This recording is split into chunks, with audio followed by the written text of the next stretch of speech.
ओम नमो भगवते वासुदेवाय। कार्तिक मास व्रत कथा महात्म्य दूसरा अध्याय 2। कार्तिक मास व्रत कथा के दूसरे अध्याय में भगवान ऋषि सूत जी नारद जी को आगे बताते हैं कि भगवान कृष्ण ने बताया कि जब गुणवती के पति और पति को राक्षस द्वारा मारा दिया गया तो वह बहुत दुखी हुई।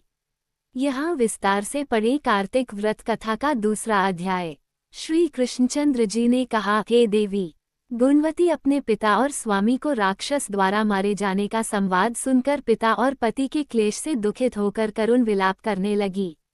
हाय नाथ, हाय पिता, हमको त्याग कर तुम कहाँ चले गए?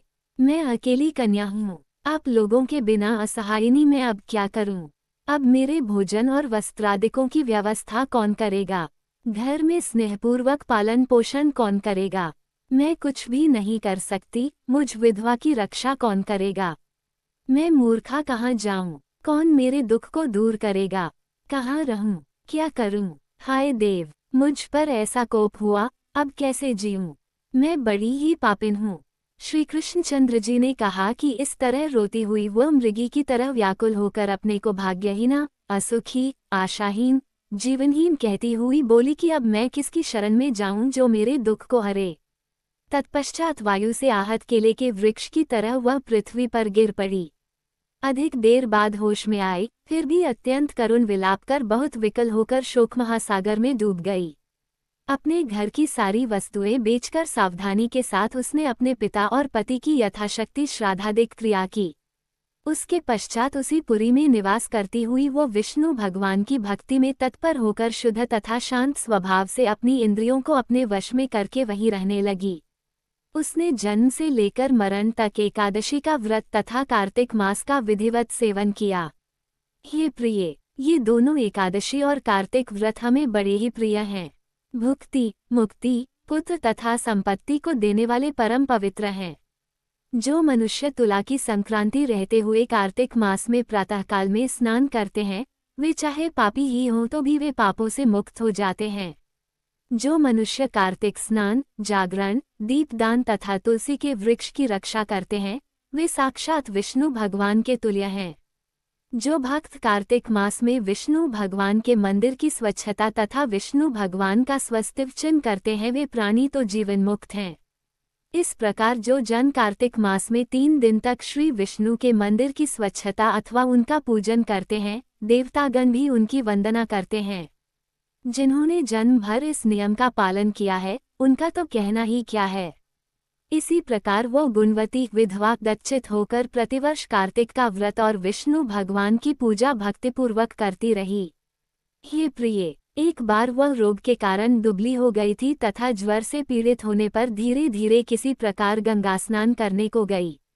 वह जल में स्नान करने के निमित्त उतरी और जाड़े से कांपने लगी और विकल हो गई। तब उसने आकाश की ओर से अपनी ओर आते हुए एक विमान को देखा, जो शंख, चक्र, गदा और पद्म आदि विविध शस्त्रों से सुशोभित विष्णु भगवान का रूप धारण करने वाला था। रथ पर उनके वाहन गरुड़ की ध्वजा अंकित थी। तब मेरे विष्णु के गण विमान पर चढ़ाकर उस पर चंवर डुलाते हुए अप्सरागणों से सुशोभित उस गुणवती को बैकुंठलोक में ले गए। वो गुणवती प्रज्वलित अग्नि की शिखा की तरह उस विमान में बैठी हुई एकमात्र कार्तिक व्रत के प्रभाव से मेरे समीप आई। इसके अनंतर जब ब्रह्मादिक देवताओं के प्रार्थना करने पर मैं इस मानवलोक में आया, तब मेरे गण भी मेरे साथ आए। हे भामिनी, ये समस्त यादव मेरे ही गण हैं। देवशर्मा नामक विप्र जो पूर्व जन्म में तुम्हारा पिता था, वही इस जन्म में सतराजित होकर यहाँ है। जो पूर्व जन्म में तुम्हारे पति चंद्र शर्मा थे, वही अक्रूर हुए। और हे भामिनी, तू ही वह गुणवती है। कार्तिक व्रत के पुण्य से ही तू मुझे अति प्यारी है। हे शुभे, पूर्व जन्म में मेरे मंदिर के द्वार पर तुमने तुलसी का बगीचा लगाया था, उसी पुण्य के प्रभाव से तुम्हारे घर में ये कल्पवृक्ष सुशोभित हो रहा है। पूर्व जन्म में जो तुमने कार्तिक मास में दीपदान किया था, इसी कारण तुम्हारे शरीर में शोभा और तुम्हारे घर में साक्षात अचल लक्ष्मी निवास करती है। उस जन्म में तुमने जो व्रतादिक पतिस्वरूप भगवान के लिए अर्पण किया था, उसी के फल से तुम इस जन्म में मेरी प्रिय भार्या हुई हो। पूर्व जन्म में आजीवन तुमने नियम सहित कार्तिक मास का व्रत किया था, उसी से कभी भी हमारा और तुम्हारा वियोग नहीं हो सकेगा।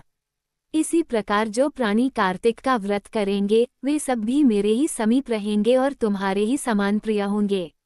यज्ञ, दान, व्रत तथा तपस्या करने वाले मनुष्यों को जो फल प्राप्त होता है वो कार्तिक व्रत के पुण्य फल का 16वां भाग भी नहीं होता। श्री सूत जी बोले, इस प्रकार सत्यभामा श्री कृष्ण भगवान से अपने पूर्व जन्म संबंधी पुण्य के प्रभाव का वृतांत सुनकर प्रसन्न हुई तथा सारे संसार के आदिकारण भगवान श्री कृष्णचंद्र जी को प्रणाम करके बोली, बोलिए श्री बांके बिहार लाल की जय। वीडियो आपको अच्छी लगे तो अधिक से अधिक शेयर करें। जय श्री राधे कृष्ण।